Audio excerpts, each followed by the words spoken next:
The North Carolina Task Force on Child Care and Early Education will hold its first meeting this morning. The new task force was created by Governor Stein to find solutions to the child care shortage here in North Carolina. It also aims to make care more affordable for families. That meeting begins at 10:30 this morning. The SAT deadline is just around the corner. It's April 18th, and with so much on the line, it's important to stay ahead of the changes. David Blowbaum with the National Test Prep Association is here with us this morning to share changes that students and parents should prepare for. David, good morning. Good morning. Thank you so much for joining us today. So it's been a little while since I've taken the SAT. It's changed a lot, I'm sure. What is the biggest difference between the old SAT and the new digital one?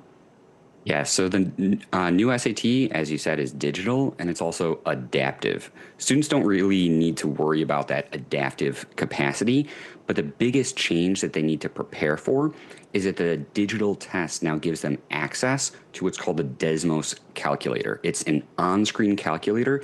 It's even more powerful than the graphing calculators that they can bring into the test to help them. So all students should master this calculator if they want to get the highest possible SAT math score. And how do they do that? So the best way to do that is honestly just look at YouTube videos. I mean, you could go to your math teacher at school, you could go to a tutor, but as long as you're in the Blue Book app, that's the app that all students will use to take the SAT. They can play around with that Desmos calculator, even just Google Desmos calculator, do some practice problems, make sure that they know their way around that calculator. Very interesting. Okay. And should students focus more on their SAT and ACT scores than their high school grades? I know a lot of kids in school are saying, well, I have to ace this SAT.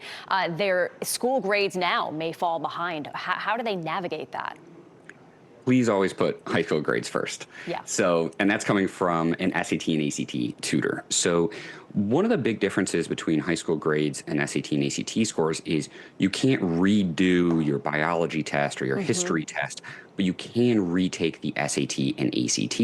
And on the ACT, for instance, you can delete past ACT scores at any time for free. So you can literally take these real tests essentially as practice. You can't do that with tests in school. So always put grades first, but then still, of course, study for the SAT and ACT. Higher scores can help you get into college and afford it through more scholarships and more merit aid.